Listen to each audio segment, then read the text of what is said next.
Supreme court ने कहा कि एसआईटी इन केसेस को भी देख सकती है।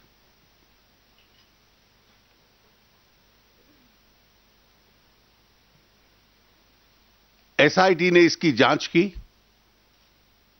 इन केसेस में जो प्रोसिक्यूटर्स थे वो भी एसआईटी की सिफारिश पे ही बनते थे, गुजरात सरकार की नहीं। एक प्रकार से प्रोसिक्यूटिंग एजेंसी भी इन्वेस्टिगेटिंग और प्रोसिक्यूटिंग दोनों का काम एसआईटी करती थी। जब एसआईटी ने अपनी रिपोर्ट दी, दूसरी बार दी, और उस रिपोर्ट में यह कहा कि इसमें जो तथ्य दिए गए हैं उसके आधार पर कोई केस नहीं बनता, तो सुप्रीम कोर्ट के सामने इस पे ऑब्जेक्शन दिया गया।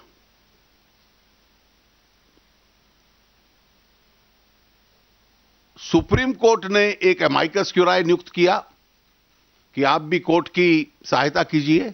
उन्होंने भी अपनी कुछ राय दी और अंत में सुप्रीम कोर्ट ने यह कहा कि एसआईटी अपनी रिपोर्ट मैजिस्ट्रेट के सामने दाखिल करे।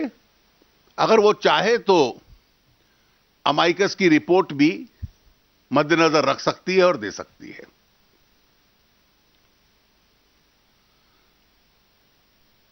एसआईटी ने सब 63 के 63 लोगों जिनके नाम थे उनको एग्जामिन किया। 9 घंटे तक चीफ मिनिस्टर, मुख्यमंत्री उनके कार्यालय गए, उनको इंटेरोगेट किया। जितने गवाहों के नाम थे सबको इंटेरोगेट किया।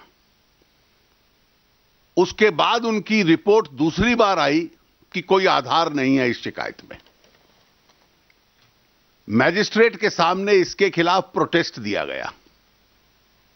लंबी बहस शुरू हुई। अभी जजमेंट मैंने पढ़ा नहीं है।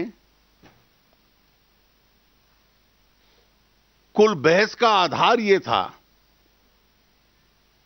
और मुख्यमंत्री के खिलाफ आरोप का आधार यह था कि जिस दिन सुबह साबरमती एक्सप्रेस की घटना हुई, उस दिन शाम को उनके निवास पर 8 बड़े अधिकारियों की मीटिंग थी। जिस मीटिंग में उन्होंने कुछ ऐसे शब्दों का प्रयोग किया जिससे संकेत मिलता था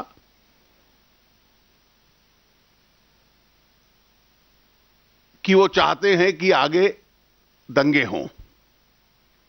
एसआईटी ने 8 के 8 अधिकारियों के बयान लिए।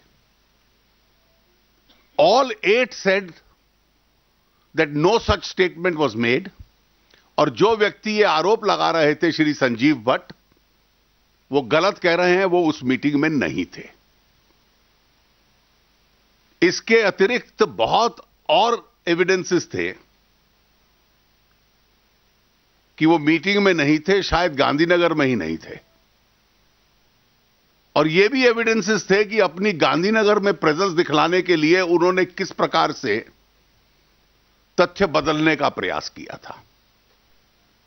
ये भी सारी एविडेंस एसआईटी के पास थी।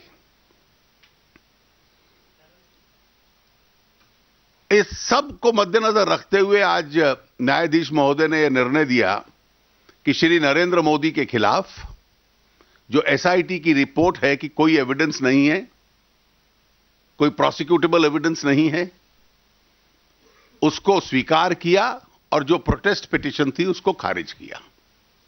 यानी कि जो आरोप लगा रहे थे वो प्रचार की दृष्टि से थे, राजनीतिक द्वेष की दृष्टि से हो सकते हैं, लेकिन एविडेंस का स्वरूप नहीं ले सकते।